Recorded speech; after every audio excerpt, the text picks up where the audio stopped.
Halo Sinegrip, balik lagi sama gue Rashid Hari dan kali ini dalam review untuk sebuah film Korea.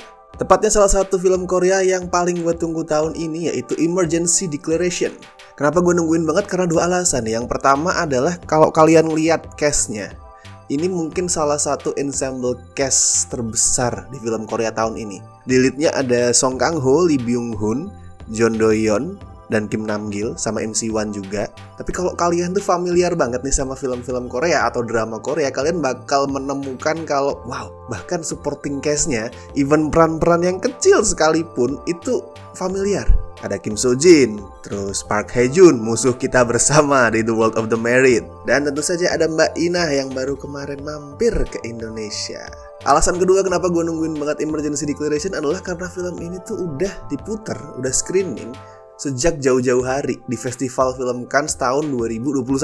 Setahun sebelum film-film kayak Broker, Decision to Live, terus Han itu tayang juga di Cannes. Tapi di saat Broker, Decision to Live tuh langsung dapat kepastian ya, oke kita bakal tayang. Emergency Declaration nih gue tunggu-tunggu lama banget, gak ada kepastian bakal tayang. Even akhirnya di Indonesia, well di Korea juga ya, tayang sesudah Broker dan Decision to Live. Jadi penantiannya tuh udah panjang banget karena udah setahun lebih.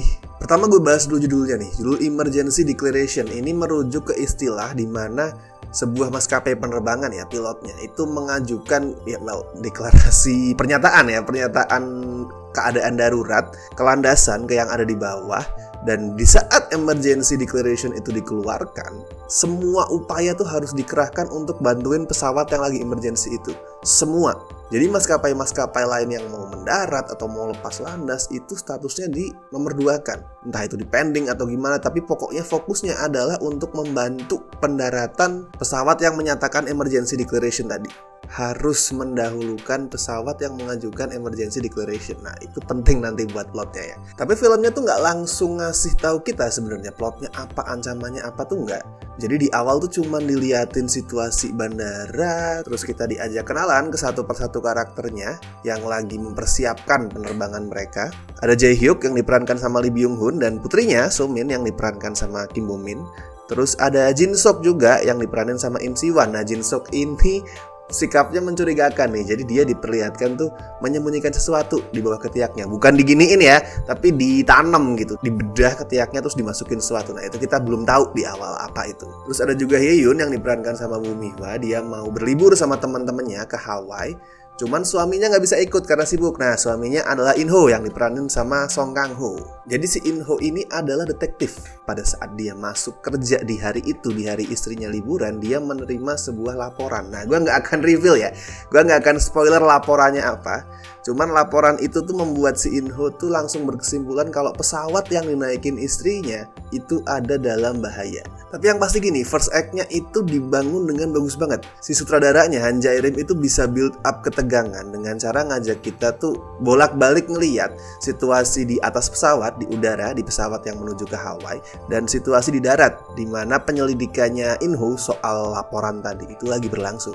Itu terus bolak-balik dan intens banget. Soalnya pelan-pelan tuh kita bikin penasaran, oke ini sebenarnya tuh ada apa sih? Penyelidikannya si In-ho ini bakal mendapatkan hasil apa, kesimpulan apa gitu. Satu hal yang gue suka banget di Emergency Declaration, khususnya soal eksekusi, hal-hal yang menegangkan ya, itu gimana mereka bisa combine antara CGI dan practical effect. Adegan yang butuh banget practical effect tuh sebenarnya udah bisa kalian lihat di trailer. Itu pas pesawatnya diliatin apa sih, koprol koprol muter-muter gitu, terus penumpangnya pada jungkir balik sampai ada yang jatuh ke langit-langit pesawat. Nah itu pakai practical effect. Itu practical effect yang sama kayak yang dipakai Nolan di Inception. Jadi krunya Emergency Declaration ini ngebawa bangkai pesawat dari Amrik, terus mereka bagusin lagi jelas, kemudian dimodif supaya bisa muter 360 derajat. Dan hasilnya gue suka karena kesannya jadi meyakinkan banget. Bener-bener kayak kita tuh ngelihat oke, ini orang-orang yang lagi mengalami teror maut dalam kecelakaan pesawat tuh kerasa banget. Terus pemakaian CGI-nya itu dipermulus sama pemakaian setting malam. Ini udah sering terjadi ya sebenarnya ya. Pemakaian setting malam buat nutupin kualitas CGI yang misalkan kurang bagus atau emang nggak konsisten gitu. Dipakai malam biar nggak kelihatan banget. Tapi di sisi lain setting malam itu juga bukan sebatas buat menyamarkan kualitas CGI gitu. Setting malam dan setting gelap itu emang berguna buat bikin situasi yang mencekam. Han Jae-rim ini pinter banget buat gue. Sutradaranya tuh pinter banget memaksimalkan elemen elemen-elemen di kegelapan. Misal nih di satu adegan, gue nggak akan menyebut detailnya apa dan kenapa itu terjadi ya, tapi pesawatnya mendapatkan sebuah ancaman, let's say ancaman eksternal, dan situasi menegangkan tuh bisa dibangun cuma lewat sorotan lampu. Ntar kalau kalian udah nonton, kalian akan tahu itu adegannya yang mana. Dan klimaksnya juga pakai trik yang sama. Jadi di klimaks itu filmnya tuh lebih over the top, lebih gede, lebih bombastis, yang artinya peluang untuk CGI-nya kelihatan jelek kan lebih gede itu, karena membutuhkan lebih banyak efek dan lebih besar, lebih masif. Nah tapi karena settingnya malam, gelap, jadi potensi-potensi kekurangan itu nggak kelihatan. Terus di naskahnya yang ditulis juga sama Han Jae-rim ya, itu gue ngelihat ada sedikit kemiripan yang nggak disengaja gitu, kemiripan sama situasi yang kita alami pas pandemi. Apalagi pas pandemi puncak-puncaknya ya, sekitar 2020-2021 gitu. Dan itu gue bilang gak sengaja karena Emergency Declaration udah mulai fase praproduksi itu sejak 2019.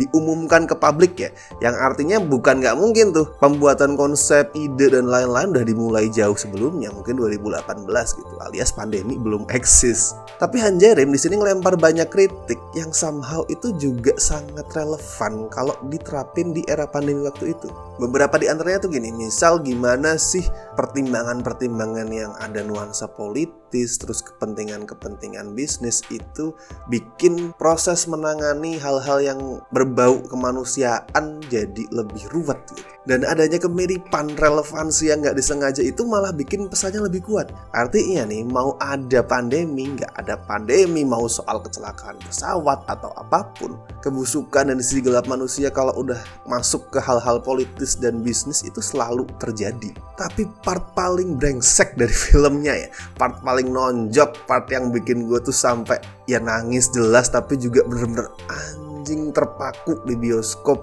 sampai agak sesek rasanya melihat itu adalah sebuah part di saat karakternya mengambil sebuah keputusan. Gue gak bisa menyebutnya ya sekali lagi karena lebih baik kalian lihat sendiri. Tapi ada sebuah keputusan yang diambil sama karakternya, dan itu bener-bener bikin wah nusuk banget rasanya. Sekali lagi kalian akan tahu keputusan itu apa di saat kalian nonton. Serius, begitu kalian lihat tek gitu, ini toh keputusan itu, dan kalian akan anjing, what the fuck. Itu keputusan yang benar-benar menguatkan filmnya, menguatkan pesan filmnya soal kemanusiaan, soal gimana sih kadang kita harus mengesampingkan ego kita dan bahkan mungkin harus berkorban demi orang lain, demi kemanusiaan gitu. Second act-nya tuh agak stagnan gue lihat, sempat jalan di tempat, intensitasnya sempat turun, tapi kemudian ditutup sama keputusan tadi dan langsung anjing masuk third act itu udah jantung rasanya digedor-gedor. Dan impact-nya makin kuat karena tadi film ini punya ensemble cast yang bukan asal terkenal ya, tapi emang punya kualitas acting yang kuat. Lee Byung-hun alias Bapak Sue dari Korea itu gue suka banget pada saat dia delivering sebuah speech yang sederhana, dan dia nggak melontarkan itu dengan meledak-ledak, tapi bener-bener nusuk banget speechnya. Song Kang-ho, well kita nggak perlu meragukan lagi ya, dan di sini dia juga acting habis-habisan, apalagi di third act-nya. Wah, gue nggak bisa mendeskripsikan lebih lanjut biar nggak spoiler, tapi intinya lu ngeliat dia di third act, lu akan teriris-iris perasaan lu. Tapi karakter favorit gue justru bukan mereka berdua. Di saat film ini punya Song Kang-ho, punya Lee Byung-hun, punya John Do-yeon yang semuanya adalah bintang nomor 1 di Korea, terus punya Kim Nam-gil, punya Im Si-won yang juga jadi idola zaman sekarang ya. Favorit gue justru Kim So-jin. Kim So-jin itu meranin karakter Hee-jin. Dia adalah istilahnya apa ya, kepala pramugari. Gue gak tahu apakah ada istilah itu, tapi dia adalah yang paling senior yang mengetuai semua pramugari di pesawat itu. Karakter Hee-jin itu gak punya latar belakang apapun. Kita gak tahu siapa dia di luar pekerjaannya sebagai pramugari. Dan gak kayak si Lee Byung-hun atau Song Kang-ho, dia gak punya alasan personal, untuk berjuang. Dia berjuang tuh cuman karena dua hal. Yang pertama adalah dedikasi dia sebagai seorang pramugari yang merasa harus melakukan pekerjaannya sebaik mungkin. Dan yang kedua adalah yang lebih penting, yaitu kesadaran soal kemanusiaan. Dan aktingnya si Kim So-jin tuh wow, itu bukan akting yang mungkin meledak-ledak atau apa, tapi gue ngeliat matanya tuh bicara banget. Dan di saat filmnya itu masuk ke bagian yang tadi gue bahas ya, soal sebuah keputusan, itu salah satu yang bikin hati gue tuh terkoyak-koyak adalah matanya Kim So-jin. Itu bener-bener wah, kompleks banget, semua emosi tuh campur aduk di mata. Dan walaupun dia tuh cuman karakter pendukung ya, dan screen time-nya jelas gak seberapa kalau misal dibandingin sama Song Kang-ho, sama Lee Byung-hun, John Do-yeon tuh screen time-nya dikit dia. Tapi Hee Jin tuh buat gue adalah karakter yang paling mewakili pesan filmnya. Gimana seorang manusia itu sudah seharusnya memanusiakan manusia lain. Buat gue jelas Emergency Declaration adalah salah satu film terbaik tahun ini, salah satu blockbuster terbaik tahun ini, jelas yang bisa menyeimbangkan antara spektakel yang bombastis sama drama-drama kemanusiaan yang menyentuh. Dah ini udah pencapaian maksimal lah. Skor buat Emergency Declaration gue kasih 8,5 dari 10. Bisa nyampe 9 sebenarnya kalau misalkan di second act-nya tuh kayak tadi gue bilang gak ada penurunan. Oke, tadi adalah review gue untuk Emergency Declaration. Dan buat yang udah nonton, apakah setuju kalau misalnya gue bilang ini termasuk salah satu blockbuster terbaik tahun ini? Atau kalau kalian gak setuju dan punya alasan lain, silahkan tulis di kolom komentar. And please jangan lupa like video ini, share, subscribe. And gue Rashid Hari, see you in the next video.